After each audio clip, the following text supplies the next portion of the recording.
All right, so we're on the record in docket 2401-207. That is people the state of Michigan versus Michael McConnell. You can stand on this side. Yeah.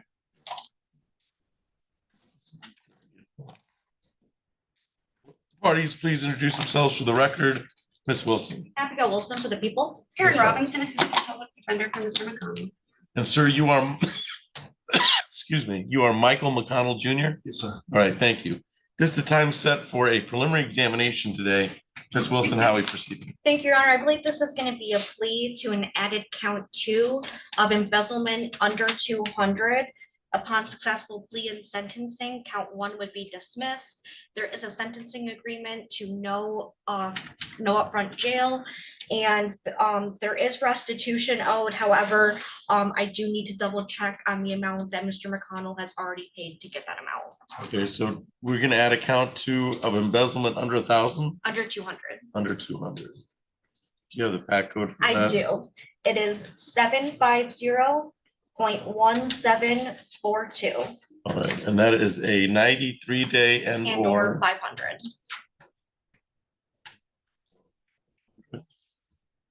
500. Restitution is to be determined.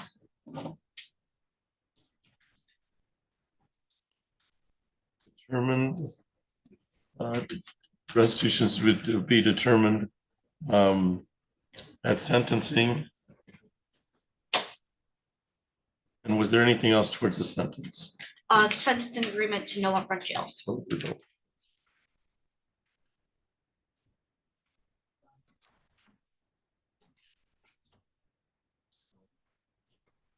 All right, Ms. Robinson, I'll reiterate the agreement as I know it and confirm it. We'll add a count 2 of embezzlement under $200 pursuant to 750.1742. That's 93 days and or $500. Restitutions to be determined at sentencing. Killebrew agreement of no upfront jail, and count 1 is to be dismissed upon successful plea and sentence. Is that correct? Yes, Your Honor.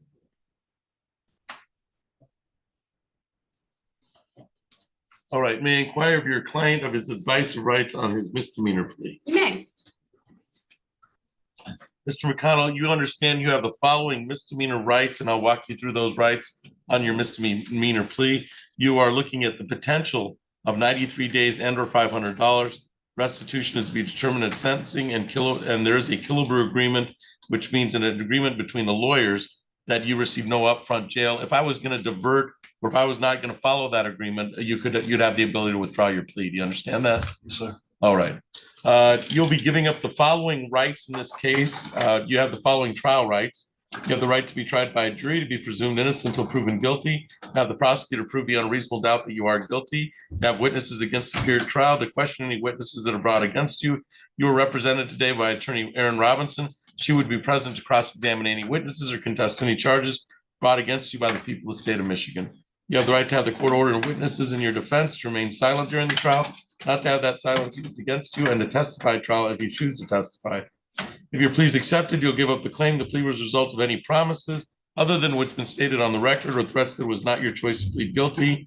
You'll also be giving up the right to appeal anything from trial. Since you won't be having a trial today, you'll be pleading guilty instead. Is it your wish and intent today to waive those jury trial rights and plead guilty to embezzlement under $200? All right, thank you.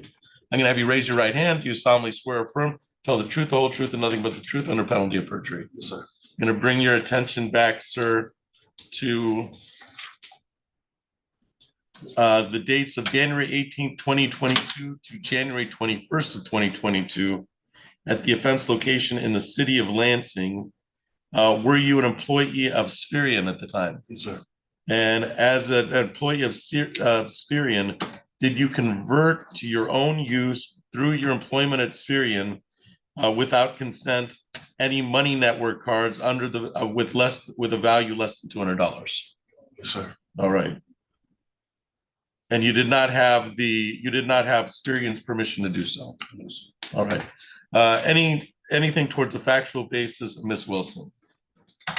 Just one question, Your Honor. Mr. McConnell, did this occur in Lansing, Yes, ma'am. in Ingham County? Yes, ma'am. State of Michigan. Yes, ma'am. All right. Thank you. That would be I don't have an address, but that would be the Superior address. Yes, sir. Okay. Ms. Robinson, anything towards the factual basis? No, Your Honor. I find the factual basis to be knowing, voluntarily, and accurately made, and we will refer to probation for report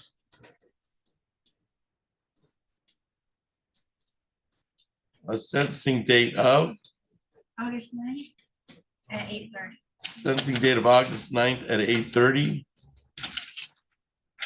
So Mr. McConnell, go down to probation. What they're going to do is they're going to ask you a bunch of questions, be as candid as you can with them, and then they'll prepare a report for me, and we'll see what options are available to us on August 9th. All right, sir? Yes, sir. Anything else for the record in 24-01-207, Ms. Wilson? Not for the people. Ms. Robinson? No, sir. All right, Mr. McConnell, we'll see you on that August 9th date. Thank you. Wait 3 years. Yes, sir. And then I think we're ready on David Moore.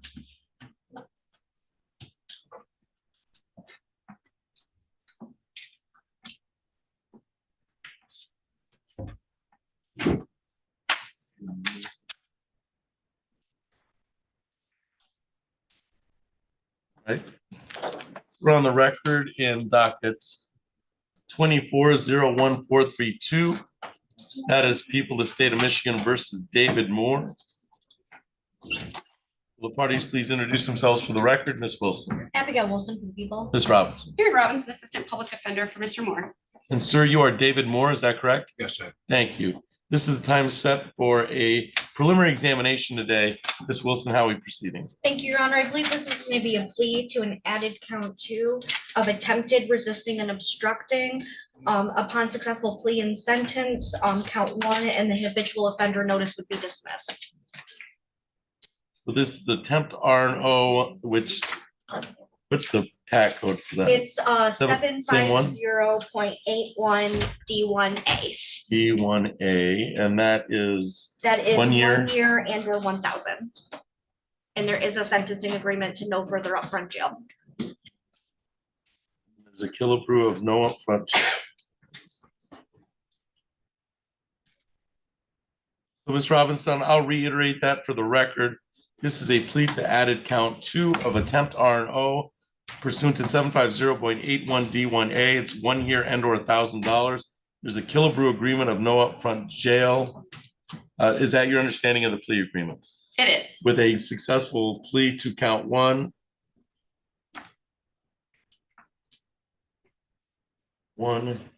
Count 2. Dismiss count 1 and the notice. That is correct.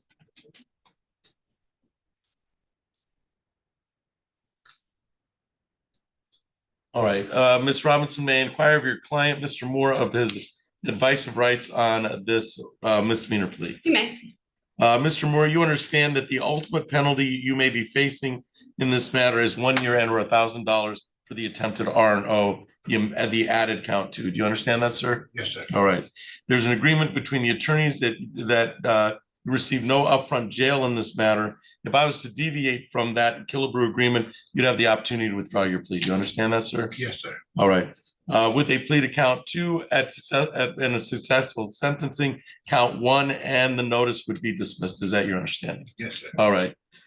You understand you have some trial rights in this misdemeanor plea. I'm going to walk you through those rights. All right. You have the right to be tried by a jury, to be presumed innocent until proven guilty, to have the prosecutor prove beyond a reasonable doubt that you are guilty, to have witnesses against you appear at trial, to question any witnesses that are brought against you. Once again, you are represented by attorney Erin Robinson, and she would be present to cross-examine any witnesses or contest any charges brought against you by the people of the state of Michigan. You understand that, sir? Yes, sir. You have the right to have the court-ordered witnesses to appear in your defense, to remain silent during the trial, not to have that silence used against you, and to testify at trial if you choose to testify. If your plea is accepted, you'll give up the claim the plea was a result of any promises other than what's already been stated on the record, or threats that it was not your choice to plead guilty. You'd be giving up the right to appeal any issues from a trial, since you won't be having a trial, you'll be pleading guilty instead. Is it your wish and intent today to waive those jury trial rights and plead guilty to the attempted R&O? Yes, sir. All right.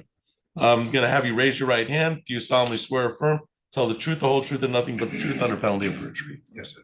I'm going to bring your attention back to May 12th of 2024 at 816 Louisa, apartment 14 in the city of Lansing, Ingham County. Were you at 816 Louisa, apartment 14 in the city of Lansing, Ingham County on May 12th, 2024? Yes, sir. And at that time, did you attempt to assault, batter, wound, resist, obstruct, oppose, endanger either Officer Marquise Washington or an Officer Tyler at the time? Yes, sir. Did you know they were Lansing Police Department? Did you know they're Lansing Police Department employed by the Lansing Police Department, and they were performing their duties? Yes, sir. Why don't you tell me what happened? They came to pick me up. I had a disagreement with someone. They came and picked me up in there, and he grabbed me, and I kind of, And you resisted? yeah, All right. kind of tussled out of it. Right. And when you were resisting them, you knew that they were police department officers? Yes, Okay. Anything towards a factual basis, Ms. Wilson? No, Your Honor, thank you. Anything towards a factual basis, Ms. Robinson? No, Your Honor. Yeah, I find the factual basis to be understanding, voluntarily, and accurately made. I will refer to probation. And we will set the sentencing date for August 9 at 9.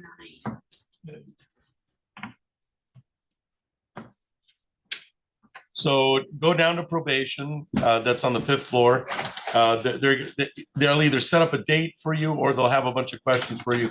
Either way, they'll do a report for me, and then we'll see what options are available to us on August 9th. All right, sir. Thank you.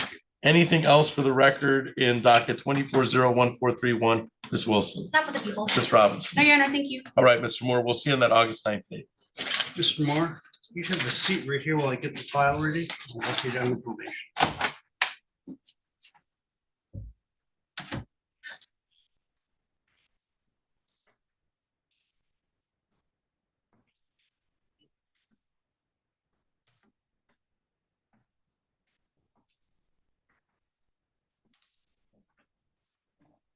Still pretty.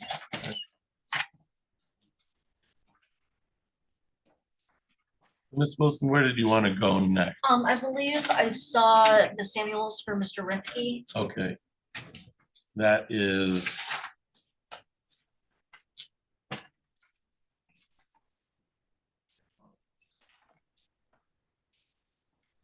So we're on the record in docket 24-01447. That's People of the State of Michigan versus Anthony Rifke. Will the parties please introduce themselves for the record? Ms. Wilson. Abigail Wilson for the people. Ms. Samuel. Good morning, Your Honor. Attorney Nicole Samuel on behalf of the defendant Anthony Rifke, and we are both here appearing via Zoom today. And sir, you are Anthony Rifke, is that correct? Yes, Your Honor. All right, thank you. This is time set for a preliminary examination today. I will indicate that the 21-day rule was waived as of May 23rd, 2024. My understanding, there may be a plea, but there were some questions concerning the court's process. Ms. Wilson, how are we proceeding? Thank you, Your Honor. I have been in communication with Ms. Samuels, and there was a question of whether or not we could do a Cobb's conference on a potential offer. It's my understanding that the court would prefer to do that in person, or potentially not, given the fact that the Cobb's conference is in reference to HIDA status. Yeah, I can tell you my preference on the matter is to do a Cobb's conference. We'd probably be on the record, although I can speak with counsel in chambers, and to do it live. Since this has to do with HIDA status, I think I would have to take the representations of both counsel in order to do a Cobb's on that. Cobb's, as you know, is mostly a circuit court thing, although it's done in district court, and I would retain possession of the case since I'm sentencing the matter. But of course, I would look to see if he's HYTA eligible from probation, which kind of changes the purpose for the Cobb's hearing. So I think if that's the route you want to proceed, I would suggest that we set this for plea and then go get an answer from probation. Because if probation comes back and says, Mr. Rifke is not YTA eligible, we're going to withdraw the plea and start from scratch again. So we can do it that way, or we can just set it for plea and then, or we can do a Killebrew agreement to HYTA. And then if I don't follow that because probation says he's not available. So it's really up to you how you want to proceed. I'm just uncomfortable doing Cobb's by Zoom.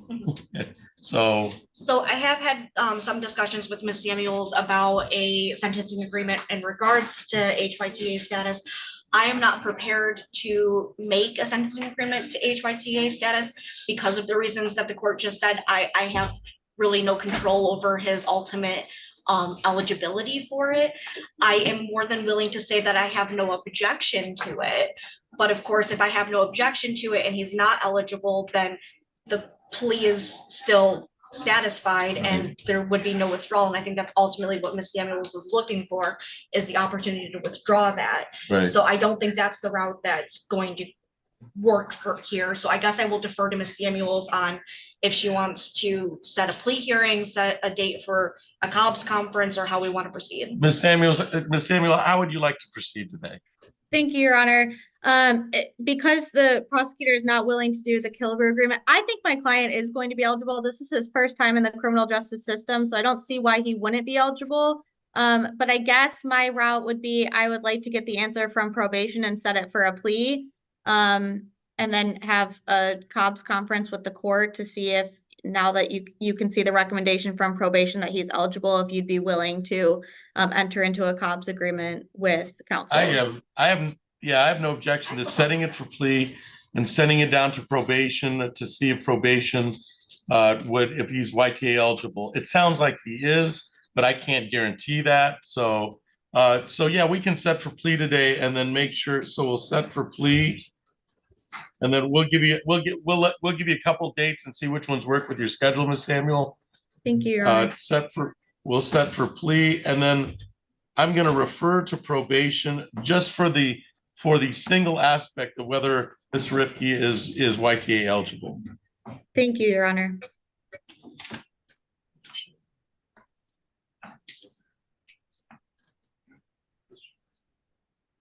Eligible or YTA.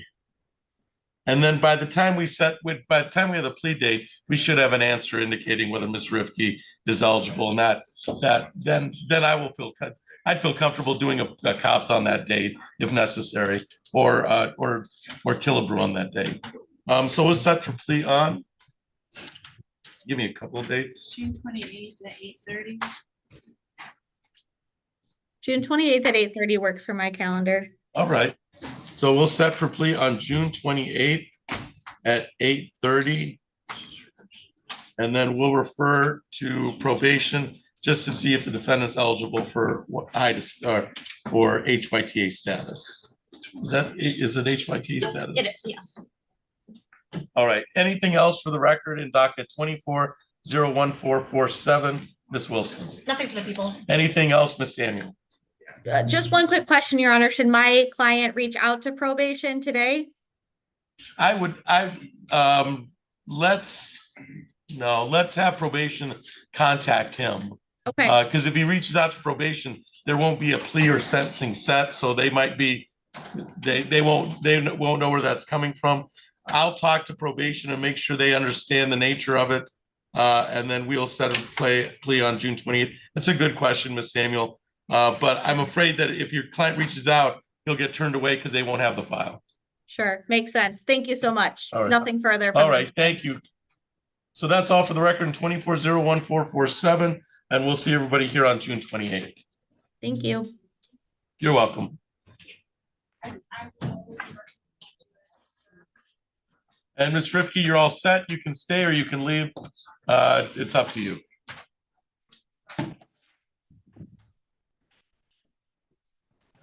No, well, you've got a referral. I'm gonna send it down that way, and Yeah. that way they'll have what they need, but if he calls them, it's just gonna be.